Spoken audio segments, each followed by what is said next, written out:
Hi, I'm Jess Arce, America's dyslexia expert. I want to let you all know that dyslexic people are big picture thinkers. So I've only known my brain, so I don't know exactly how other people think. But I'm thinking about the big picture all the time. What can I do with this one little thing? How can I do create lots of different plans and activities with it? Sometimes it's overwhelming because my head has so many ideas that I just feel overwhelmed. However, it is something that I think is beneficial because I think outside of the box. I have more thoughts on ideas for things. I didn't realize that other people didn't think the way I did until recently because I've always been a solopreneur. But now that I have people working for me, I've come to realize that not everyone thinks like I do. And I need to explain my thoughts and ideas better because of that. So my husband and I, years ago, 2015, so what's that, 7 years ago, we started doing Airbnb before any Americans really knew what Airbnb was. People thought we were nuts. But today, it's a household name and everyone is doing it. So that's just an example of something that we did outside of the box. We needed to earn some extra money to help pay for our really high rent in California. And so we started renting the back room.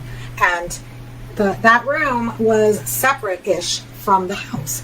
The only way into the main part of the house was through the master bedroom closet. I think originally it was meant to be like a nurse's bedroom.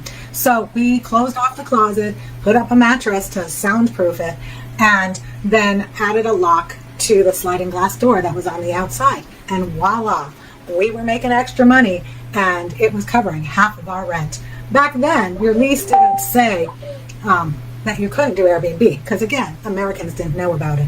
So that's one example of how my husband and my dyslexic mind work. That's 35 to 40% of people with dyslexia are CEOs of companies, and that is because of our out-of-the-box thinking. So just like my live I did yesterday, it's important to know that people with dyslexia often can have really good careers because of how our mind works.